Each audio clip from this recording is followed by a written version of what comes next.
এই ভিডিওটিতে আমরা দেখব প্রবাসী কল্যাণ অ্যাপসটি ব্যবহার করার জন্য কিভাবে নতুন অ্যাকাউন্ট খুলতে হয়। প্রবাসী কল্যাণ পিএলসি অ্যাপসটি ইনস্টল করার পরে সেটিকে ওপেন করুন। অ্যাপসটি ব্যবহার করতে হলে প্রথমে আপনাকে নতুন অ্যাকাউন্ট খুলতে হবে। অ্যাকাউন্ট খুলতে লগইন বাটনের নিচে ক্রিয়েট এ নিউ অ্যাকাউন্ট অপশনে ক্লিক করুন। তারপর নাম, ইমেইল অ্যাড্রেস দিন। তারপর আপনি যে দেশে আছেন সে দেশের নাম এখান থেকে খুঁজে বের করে ক্লিক করুন। তারপর নিচের খালি ঘরে আপনার মোবাইল নাম্বারের বাকি সংখ্যাগুলো বসাবেন।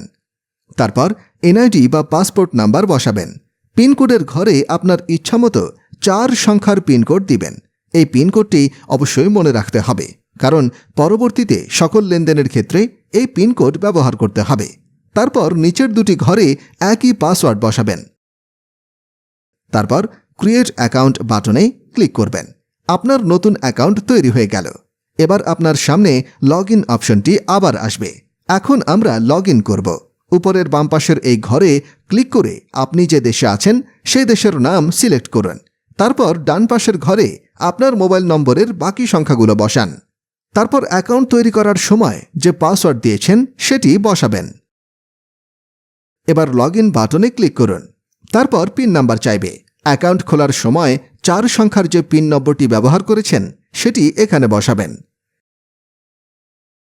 সাথে সাথেই অ্যাকাউন্টে ঢুকে যাবে। এখন আপনি অ্যাপসের সকল সুযোগ সুবিধা উপভোগ করার জন্য প্রস্তুত। এখানে দেখতে পাবেন বিকাশ, নগদ, রকেট সহ অনেক মাধ্যম আছে টাকা পাঠানোর। ব্যাংক অ্যাকাউন্টেও টাকা পাঠানোর অপশন আছে। তাছাড়া গ্যাস বিল, কারেন্ট বিলও দিতে পারবেন। কোনো বিষয়ে বুঝতে অসুবিধা হলে অ্যাপসের সাপোর্ট অপশনটি ব্যবহার করতে পারবেন। সমাধান পেয়ে যাবেন। ভিডিওটি দেখার জন্য ধন্যবাদ।